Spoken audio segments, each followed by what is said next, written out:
Hello, everybody, and welcome back to NCAA 2005. We are getting further underway with some out-of-conference play here in the Idaho series. I'm focusing on the out-of-conference play because the Sun Belt play, it's kind of funny, man. It's kind of like the inverse of the Alabama series because the conference play in that series is more important than in the Idaho series. So I'm kind of focusing on the out-of-conference in this one versus the regular conference schedule in the other series. But, yeah, I'm trying to get some more fun opponents in this Idaho series since we're still not like the best team. There's not a lot of games I can guarantee that we're winning or losing, week by week. I'm really curious to see just how this season is going to go. We're off to a great start. We already beat Boise State, which is one of the main points of our contract, as we saw at the end of last season. So Idaho is baking that into the deal here. We can't just stay here and win, a handful, 6-7 games a year and go to bowls. We also got to beat Boise State at some point, and we finally did, extending to the real-life history of a decade, finally beating our rival. So it's important here that we continue to win games, and I specifically structured a schedule that was centered around being able to win games. And Kentucky's one of those games here. We want Bama, but not Bama, just a worse team in the SEC. Like Kentucky, who's bad every year. But they have a lot of fun names on the team, and this should be a fun game. So I'm curious. The roster's built very similar like ours are. I saw a lot of overalls that were very much in the same vein or similar vein to what our roster was maybe like a year ago. But already our offense seems to be moving pretty easily on the Wildcat defense here, as a humongous pickup is going to get us just about at the 20, if not inside the 20. And I believe that was Conrad McNeil with the pickup. So 1st and 10 here, going to give the handoff off to the fullback, our fullback Dylan Barker, who's going to bounce up in the middle here, kind of bounce off of some dudes and get inside the 15 or close to the 10, I believe. So nice pickup for him. 1st and goal now. And Norwood, quick release here, fires this one quickly, and that one is caught and into the end zone for a touchdown. I couldn't tell exactly what receiver that was, but an amazing quick drive here. I try to get a better look again. Is it Conrad McNeil again? I hate how we don't have names or at least clearer numbers. Well, Conrad McNeil is on that side of the field, so I don't know. It was a touchdown, though. So cut to a 3rd and 6. We're moving once again past midfield. Matt Norwood moving out of the pocket here and throwing his guy open, man. That's what we love about Matt Norwood, man. He's just an athletic quarterback. I mean, that's what he was. He was an athlete that we turned into a quarterback, but being able to move in the pocket has been such a blessing for this offense, dude. I'm serious. And Norwood, again with a quick release here across the middle. I believe it's Patrick Wilkerson, a bit more familiar of a face on the receiving core. Actually, it might be Nicholas Bullard, our transfer from Nebraska, who's doing all of these things here that I've been unable to name. But yeah, but no, I think that's Patrick Wilkerson this time. But Nicholas Bullard has been a pretty big contributor as well since coming over from the Cornhuskers. So on to 2nd and 6 now. Norwood floats this one out to the end zone, and it is caught for another Vandal touchdown. Just like that, man. We are moving pretty quickly over Kentucky here with a quick 2-possession lead. I mean, this is an SEC opponent, all right? I don't care what the roster looks like. This is SEC caliber, okay?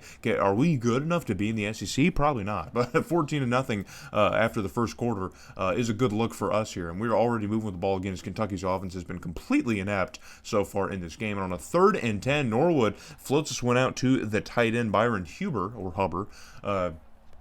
for another huge pickup here for the Vandals to get us down by about the Kentucky 30-yard line, right by that Sunbelt logo. And look at that, just an easy one right here, just wide open immediately. Kentucky, man, I don't know what their defensive scheme is here. Maybe they just can't contain our receiving core, which is just an odd thing to say for any team. So we're going to try and keep it on the ground here to keep Kentucky on their toes, as Keith Bridges, who's already had an amazing season so far this year, continues to add on to his productivity here with a nice run to get us inside the 10 and goal to go. So on 1st and goal here from the Kentucky 8-yard line, Norwood dropping back here, flips this one out to the corner of the end zone, and it is caught for another Idaho touchdown, baby. And we are just rolling right now against Kentucky, man. This is a good showing at home. We haven't had a lot of great showings at home outside of the Montana games, so it's good to get an actual, big budget or, big brand like Kentucky all the way out here in Moscow for a game like this, just to get trounced on. So 21-0 is the score, but Kentucky finally going to try and do something on offense on 2nd and 14. Their quarterback, Timmy Fitzgerald, fires this one off here, and it's caught, but it's going to get fumbled after the catch here. And I believe it's Kentucky's top receiver, Mickey Bright, dropping that one on the ground, the junior. It was a nice pickup for the Wildcat offense, but ultimately ended into some disaster here. And look at that. Yeah, ball just comes right out, just plops right on out. And that was Zach Weiss, our middle linebacker, one of our best defensive players. It might be our best defensive player, knocking that ball loose. So good on him here. And now Keith Bright's going to do his own thing. Keith Bridges, not Bright. I'm getting confused with Kentucky's players now. But Keith Bridges gets to the outside edge here and gets a nice pickup on the ground. Already almost 700 yards here across his career. Not the season. I wanted to show the season stats. There's no way he's got probably 700 yards on the season. But either way, 2nd and 10 here. Norwood just going to run it himself because we know he loves to do it. And he just about gets to that pylon, gets flattened out of bounds, man. Thank God he's going to stand up and survive that hit. But he tried to risk it to get to the pylon and just about lost his head. So it got to a 3rd and inches now because he didn't get the first down. Tries to go for a quick release here to Hubert again, and it does not work. Kentucky's all over that one, so we're going to have to settle for a field goal here, and Norman Mays is able to knock that chip shot right on through, so can't get another touchdown here to really kind of bury this game, but 24-0 is going to be quite the deficit for Kentucky to try and come back from. But there's still time in the second quarter here, so Timmy Fitzgerald takes the snap here, rolls to his right, throws to his left, and it's going to get caught by Mickey Bright once again. This time he does hang on to the football here, but gets pushed out of bounds. That's only Kentucky's second first down of the game. As you can see, their offense has really just been struggling here, but they're finally in plus territory, so Kentucky going to try and get some points here. Timmy Fitzgerald pump faking here as the pocket's beginning to collapse on him, and again it's Mickey Bright who he's going to hit in the middle of the field here, surrounded by Vandal defenders, and no one could just, make a play on the ball, I guess. So 1st and goal here for Kentucky from about the 9-yard line. Timmy Fitzgerald, quick release across the middle here. It looks like he tried to hit the tight end, Devin Reese, and he falls, I guess, forward on the goal line, I guess. I think we're going to get another angle at it. You guys can see it really did not seem like a touchdown. I've said it before. This is kind of a gripe I had with this game, where just kind of like the way that they do like the hitbox, I guess you could say, on the goal line. It's just really broken. It's like if the player comes in any contact, it's just an automatic touchdown, whether or not the ball really crosses or not. I don't know. It's a weird thing, but Kentucky's going to keep the offense on the field for a 2-point conversion, and it's going to pay off as they are able to get the 2 points. So 8-24 is your score here, and on the next drive, we are pushed back all the way to our goal line with a punt here, and so Kentucky fielding this punt from their own 45, but a nice return is going to get him across the 30, get him inside the 35. So I wasn't going to show this punt play, but because of the return, I had to, because it basically set Kentucky up in a nice scoring position. Now Timmy Fitzgerald's going to run for it himself here. Maybe Kentucky's got a little bit of mobility at their quarterback position that we just weren't aware of. But now in the last 4 or 5 minutes of the second quarter here, Kentucky's offense really kind of coming to life here. They cannot be down 24 to nothing against a lowly Idaho squad. That's maybe what coach was yelling at him. But it's going to be a handoff, I believe, to their fullback, Tim Cruz, who was able to get inside the end zone here. And yeah, it's a fullback dive to Tim Cruz, the junior fullback, for another touchdown. So 15-24 is the score. Kentucky kind of coming within just a score or so. And then Timmy Fitzgerald, huge mistake here, lobs up this ball, a jump ball basically down the sideline. And Claude Orr, our kind of DB2 of sorts, was injured earlier in the year. I believe in the Boise State game he got injured for that game. But he manages to turn over Kentucky and kind of halt that momentum late in the first half. And so we will still hold on to our 9-point lead over the Wildcats. But Kentucky coming out in the second half on the move again, and now Timmy Fitzgerald dumps this one off in the flat here to Cruz again, the fullback, and it's a nice pickup for the Wildcat offense, and they're going to continue to move. So cut to a 2nd and 5 now, and Fitzgerald stands back, unloads across the middle, a diving catch, an amazing diving catch here, and that's going to be another first down pickup for Kentucky as they are continuing on the move once again. So Fitzgerald going to try and throw for it again because it seems to be working for them. And now across the middle, Mickey Bright's going to get into the end zone, but hold on, there's a yellow hanky, and there's going to be a holding call on the Wildcats. So that's going to save our butts and wipe that touchdown off of the board and even push Kentucky back quite a ways to a 3rd and 22.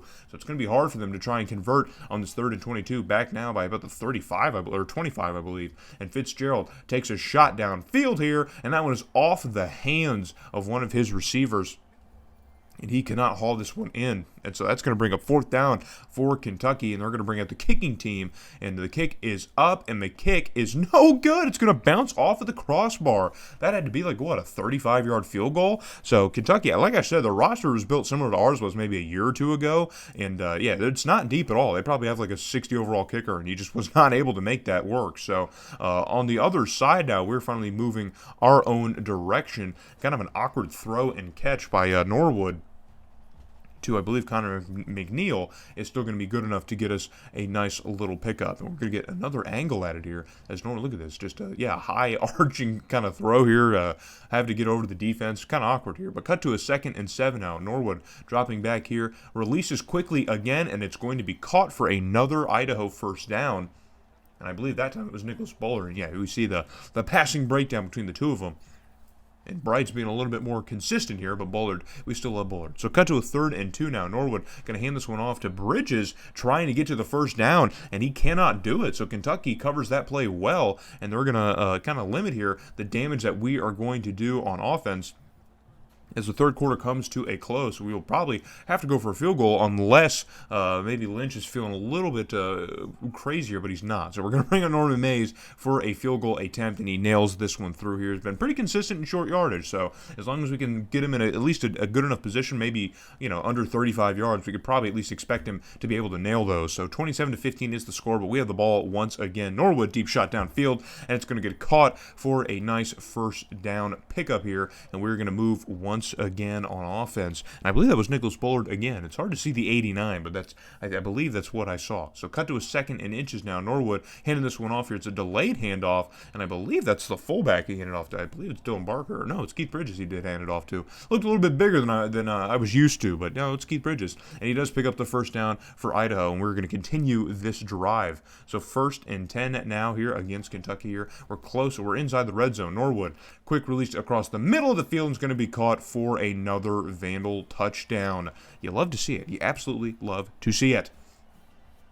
And I'm just so happy that our offense has been able to move at least semi-consistently. It hasn't been a 4-quarter game, you could probably argue, but being able to at least move and turn the offense on when you need it is important. So, got to another 3rd and 11. We're already back down here in Kentucky territory, and Norwood flips this one out here, and again, it's another Vandal touchdown. I think that time it was Nicholas Bullard again, having himself quite the game here against the Wildcats. And we, in general, are having ourselves a game against the Wildcats, as Kentucky's defense has just completely kind of shut down here in this 4th quarter. They've been unable to answer back to us, and yeah, we would end the game there. That would be the last bit of scoring that would happen, 41-15. And look at the Kiwi Dome, man. It's starting to get a little bit fuller, guys. Starting to get a little bit fuller, and with now a 3-0 start to our year, we can probably expect it to grow just a little bit bigger. Expect that fan base to get a little bit larger here. The support to start to trickle back in. The students starting to put a little bit more faith in these Vandals, man, as the program is starting to turn around little by little, piece by piece.